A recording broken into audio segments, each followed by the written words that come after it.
First thing, when you pick up or move your mill, don't grab it by the flower spout or the spout might break off. It works to pick it up by the hopper like this, or tip it and pick it up by the base. Next, you'll want to check to see if there are transport locking devices that need to be removed. They are these little guys that are put inside some of the mills at the factory in Germany. To check, you need to remove the hopper.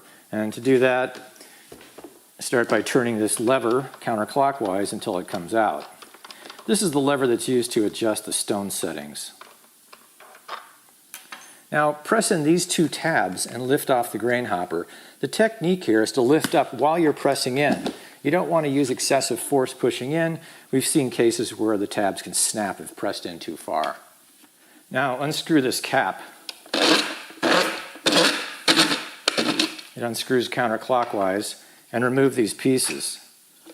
The Mockmill 200 will likely have these pieces and the Mockmill 100 likely will not have them. Now while we're in here, let's look at these. These are the mill stones, and on either side of the bottom stone you'll find a couple of springs. If you should ever invert your mill with the top stone removed, take out the springs so you don't lose them and then put them back in when you're done. Now screw the cap back on.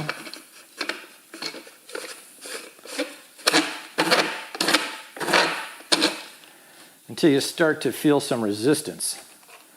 Then back it off a ways and find the hole that the stone adjustment lever screws into, and it happens to be right here right now, and move it to the 3 o'clock position on the right side of the mill here, and then put the hopper back on.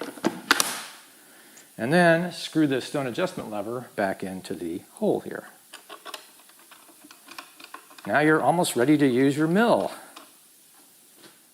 To adjust the stones, tighten the lever and move it towards you for a finer grind and away from you for a coarser grind. If you need to move the stones further than this distance allows, then move the lever as far as it will go, loosen the lever by unscrewing it, moving it back in the other direction, and tightening the lever again. Now you can move the stones further by continuing to move it in the direction you're going. I'll turn on the mill to demonstrate. The stones are now at a very coarse grind setting. I'm going to move them to a fine flour setting. With the lever tightened, I'll move it towards me until I hear the stones touch. I'm not there yet, so I'll unscrew the lever and move it the other way and tighten it again. Now I move it towards me until I hear this. At this setting, the flour will be very fine. This is where most people are going to be most of the time. My advice is don't worry so much about the numbers on the hopper, go by the sound. And when you're at this fine setting where the stones are touching, you can move the lever to the 2, 3, or 4 spot. That's where I like it.